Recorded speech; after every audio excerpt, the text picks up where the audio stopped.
Bienvenidos a un nuevo capítulo de El Evangelio en la sociedad contemporánea.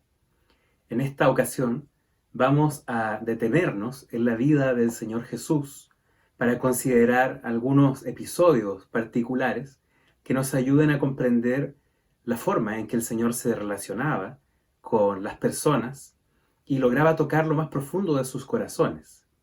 Como ya hemos dicho, procuramos hacer el Evangelio relevante o pertinente a nuestra generación y por lo tanto hacerlo comprensible y necesario al corazón de los hombres.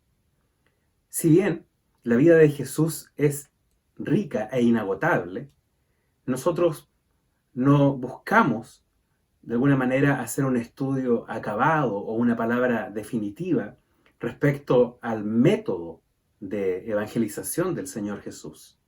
Más bien, podemos acercarnos a contemplarlo y recoger de alguna manera valiosas lecciones que nos ayuden a elaborar una panorámica didáctica para aplicarlas también en nuestro contexto presente. Me acuerdo de un episodio que está en el Evangelio de Juan, en el capítulo 21, donde los discípulos habían pasado toda una noche intentando pescar y no habían podido recoger nada desde el mar de Galilea. Entonces, en la mañana siguiente, Jesús resucitado aparece en la orilla y les grita a lo lejos diciéndoles que lancen su red hacia la derecha. Y los discípulos obedecen, reconociendo que era el Señor, lanzando la red hacia donde el Señor les había dicho, y la red se llena de peces grandes, hasta el punto que era muy difícil recoger la red en esas condiciones. Más adelante, el apóstol Juan relata al escribir este episodio que al hacer la cuenta de la cantidad de peces que habían recogido, eran 153 grandes peces.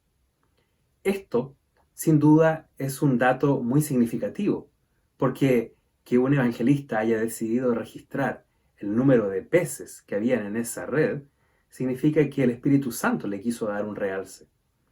Podemos abordar esta historia para contextualizar lo que el Señor ha puesto en nuestro corazón para esta jornada. En primer lugar, nosotros fuimos llamados por el Señor con la comisión de predicar el Evangelio, y bajo esta metáfora que el Señor utiliza, que se la dice a sus discípulos, que del momento que los llaman adelante, serían pescadores de hombres. Particularmente se lo dice a Pedro, pero es algo aplicable a los discípulos en general, en cuanto a la comisión de la predicación del Evangelio. Entonces, podemos ver que en esta ocasión los discípulos estaban intentando pescar, pero sin resultado. ¿Cuántas veces nosotros nos hemos sentido de la misma manera? Lanzamos la red, pero no recogemos ningún pez.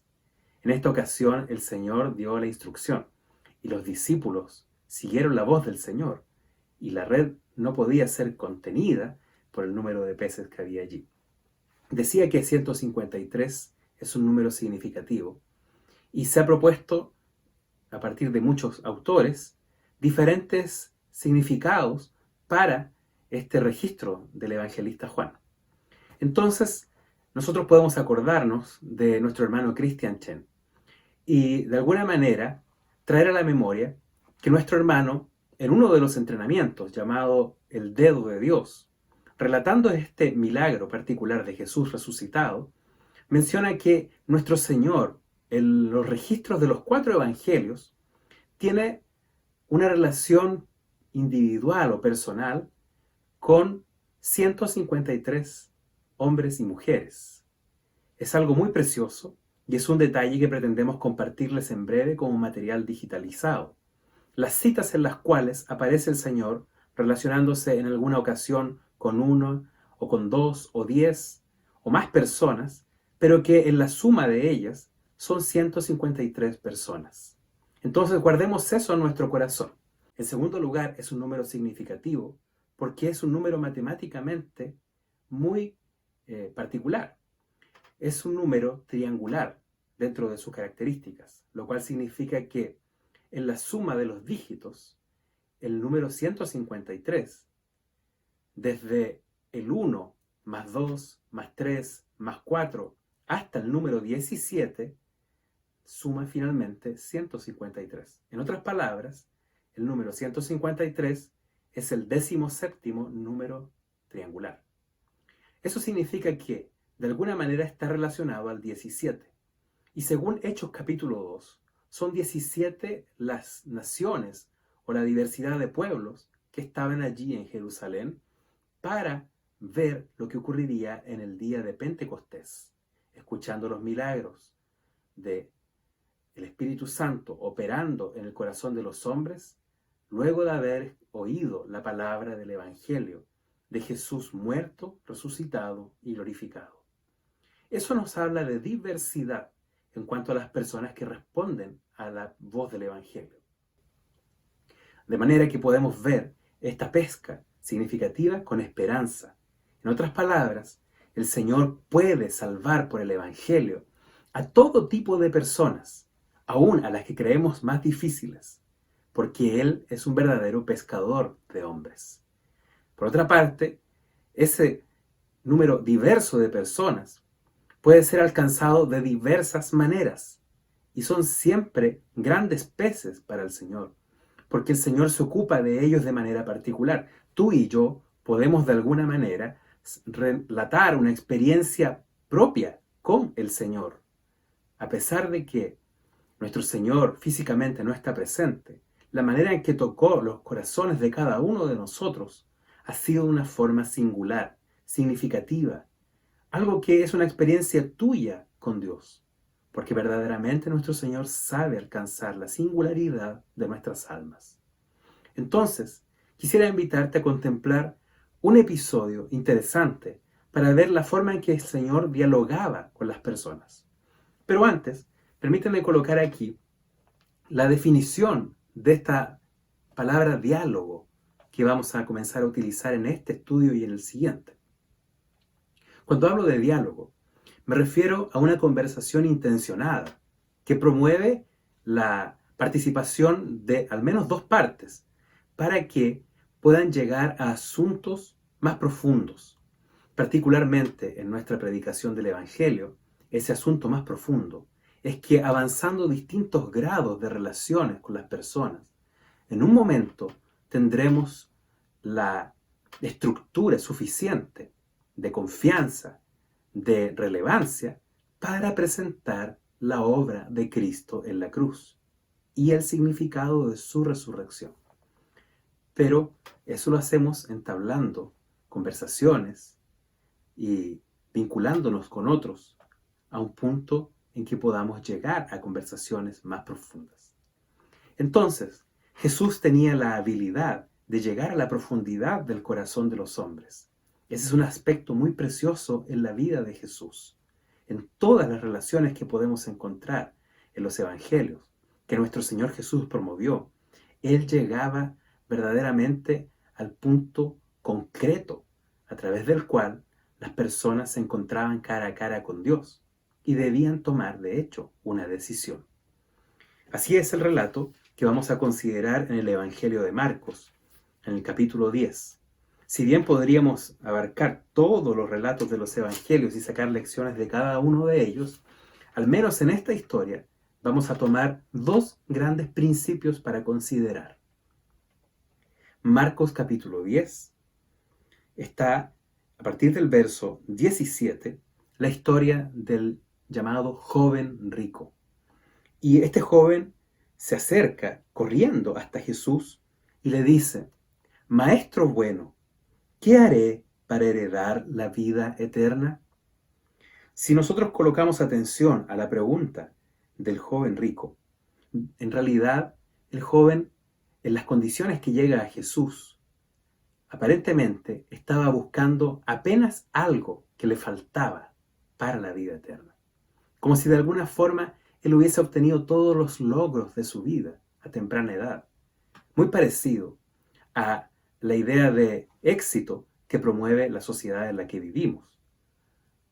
Obtener bienestar y obtener logros en todo tipo de experiencias de la vida lo más temprano posible a través del esfuerzo o de esa capacidad meritoria en que el hombre se autoconstruye, se autodefine y finalmente puede gozar de sus propios resultados.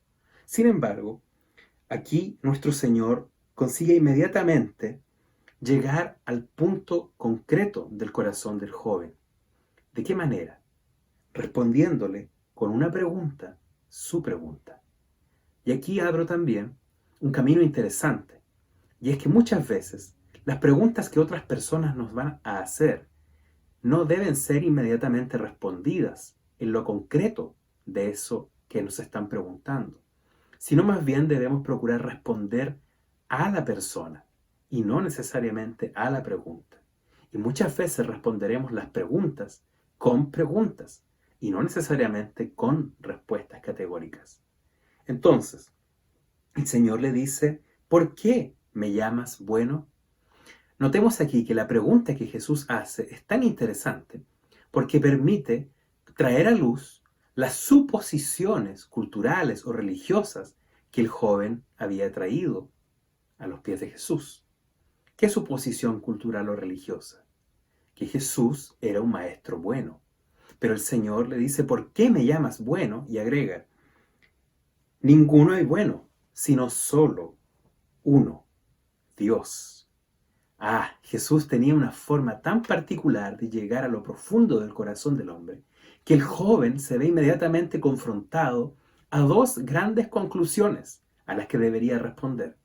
En primer lugar, Jesús y el joven estaban de alguna manera de acuerdo en que la bondad y la vida eterna estaban relacionadas. Por eso es que el joven le dice, Maestro bueno, ¿qué hago para heredar la vida eterna? Y el Señor, tomando la misma premisa de la bondad que el joven había preguntado, la coloca sobre la mesa para conversar, pero vinculándola a Dios.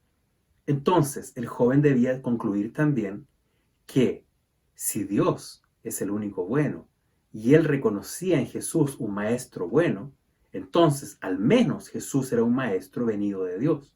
Aunque lo más profundo de esa conclusión es esta: Dios es bueno, Jesús es bueno, entonces Jesús es Dios mismo. Ahora, el joven continuaría en conversación con el Señor, pero el Señor le agrega inmediatamente, los mandamientos sabes, es decir, reconoce la integridad moral del joven y le dice, no adulteres, no mates, no hurtes, no digas falso testimonio, no defraudes, honra a tu padre y a tu madre. Estos son 6 mandamientos de relación con el prójimo. En cuanto a la relación con el prójimo, el joven dice, Maestro, todo esto lo he guardado desde mi juventud. Entonces el Señor Jesús tiene la capacidad de desnudar o de traer a luz todavía una capa más profunda del corazón del joven. No era apenas el comportamiento moral que lo podría equipar para heredar la vida eterna, tampoco era el buen comportamiento para con su prójimo, que de alguna forma estaba refrendado aquí por el cumplimiento de estos mandamientos relacionales, y estaban de acuerdo que la bondad venía de parte de Dios. Ahora, el Señor le dice, amándole, porque el verso 21 dice, entonces Jesús mirándole, le amó y le dijo. Entonces, aquí tenemos otro principio más para considerar antes de ver el resto del desafío que el Señor le va a lanzar al corazón del joven. Y es esta expresión, mirándole, le amó. Es decir, no solamente responder al corazón del hombre, como lo había hecho hasta los versículos anteriores, sino un énfasis particular en la disposición del corazón de aquel que va a responder.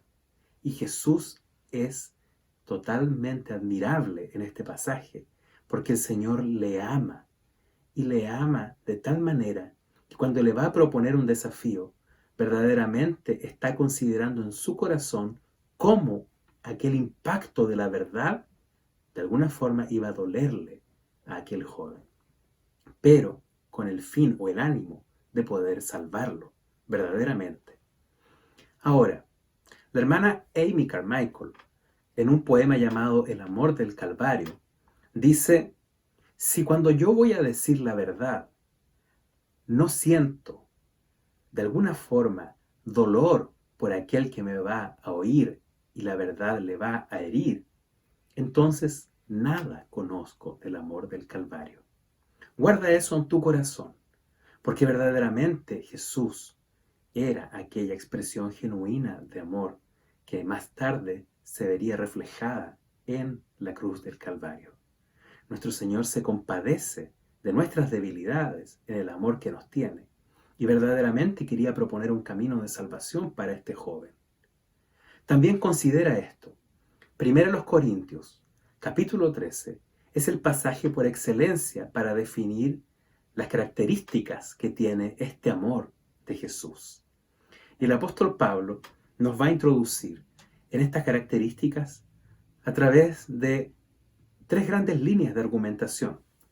En primer lugar, en 1 Corintios capítulo 13, él dirá así: si yo hablase lenguas humanas y angélicas y no tengo amor, vengo a ser como metal que resuena o címbalo que retiñe. Esa es una primera línea. Luego, y si tuviese profecía y entendiese todos los misterios y toda ciencia, y si tuviese toda la fe, de tal manera que trasladase los montes, y no tengo amor, nada soy. Esa es una segunda línea. Y luego, y si repartiese todos mis bienes para dar de comer a los pobres, y si entregase mi cuerpo para ser quemado, y no tengo amor, de nada me sirve. Entonces, estas tres líneas, me gustaría sugerir, de alguna forma, otra manera de leerlas delante de nuestra generación actual. Y particularmente hacer una paráfrasis de estas tres líneas de argumentación. Por ejemplo, en la primera línea, que se corresponde al verso 1 de 1 Corintios 13. Si pudiera hablar en el lenguaje más adecuado o con las palabras más elevadas, pero no tengo amor, mi mensaje queda vacío, sin sustento e inclusive sonaría religioso. Entonces guarda esto en tu corazón, porque el amor es la clave para nuestras palabras. En segundo lugar, que se corresponde al verso 2 del texto que estamos considerando. Si pudiera entender las dimensiones más profundas del corazón del hombre, o conociera todos los argumentos de la ciencia que respalden mi fe, es decir, hacer una apología adecuada, pero no tengo amor, nada soy. Y la tercera línea de argumentación, que se corresponde al verso 3, es: si hiciera todas las obras sociales o acciones de justicia y bondad en este mundo, hasta el punto de donar mi propia vida, o incluso llegar a morir por causa de mi fe, pero no amo como Jesús, de nada me vale. Entonces, debemos verdaderamente considerar que cuando nos relacionamos con las personas, lo hacemos a partir del amor, así como siempre lo hizo Jesús. Ese amor que en ocasiones será una compasión por los debilitados y en otras ocasiones será una palabra de salud al alma o al corazón de aquellos que nos oyen. Entonces, en este caso, era una palabra de salud acompañada con verdad. Y Jesús le dice, en Marcos capítulo 10, en el verso 21, una cosa te falta, anda, vende todo lo que tienes y dalo a los pobres, y tendrás tesoro en el cielo. Y ven, sígueme, tomando tu cruz. En otras palabras, todos los mandamientos relacionales el joven rico había logrado, de alguna forma, moralmente satisfacerlos. Pero el Señor lo confronta con el principal de los mandamientos. ¿Cuál es este? Cuando el Señor da estos 10 mandamientos en Éxodo capítulo 20, la primera demanda es: no tendrás dioses ajenos delante de mí. O dicho en otras palabras, Dios debía ser el supremo amor de su corazón. Pero el joven era tan rico, no solo en recursos materiales, sino en confianza y en amor a su propia justicia. Cuando el Señor le dice: entrega todo lo que tienes a los pobres, y tu tesoro estará en el cielo, y sígueme tomando tu cruz, el joven no fue capaz de renunciar a las riquezas de su propia alma egocéntrica. Ahora había sido confrontado con el principal de los mandamientos. No podía amar más a Dios que a sí mismo. ¿Por qué? Verdaderamente, dice el Señor, es imposible que un rico en sí mismo, un rico que está lleno de satisfacciones en su corazón o en este mundo, pueda entrar en el reino de Dios. La verdad es que es imposible que ningún hombre pueda entrar en el reino de Dios. Es imposible. ¿Por qué? Porque solamente el Evangelio es el poder de Dios para salvación. Es decir, Dios es quien produce lo imposible. Dios es el que salva. Dios es el que mueve todas las cosas. Guarda esto en tu corazón también, porque juntamente con responder el corazón del hombre y con amar al hombre, debes confiar que es Dios quien produce la conversión en el corazón. Y verdaderamente el Evangelio es poder de Dios para salvación. Entonces, considerando lo que acabamos de mencionar, quisiera invitarte a ver otro video que vamos a adjuntar para poder analizar cómo Jesús tomó provecho de las preguntas que los hombres le hacían para poder hacer relevante el mensaje del Evangelio. Este será un material complementario a este estudio y nos permitirá profundizar. Al mismo tiempo, dejo abierto en esta sesión una primera invitación para un conversatorio respecto al diálogo, de manera que podamos analizar las primeras 2 sesiones ya publicadas y comentar nuestras experiencias o desafíos predicando el Evangelio y cómo podemos aplicar lo que el Señor ya ha mostrado en nuestro corazón a esta sociedad, haciendo relevante el mensaje de salvación. El Señor te bendiga y en una próxima sesión nos veremos para estudiar el diálogo propiamente tal en la vida del apóstol Pablo. Un abrazo.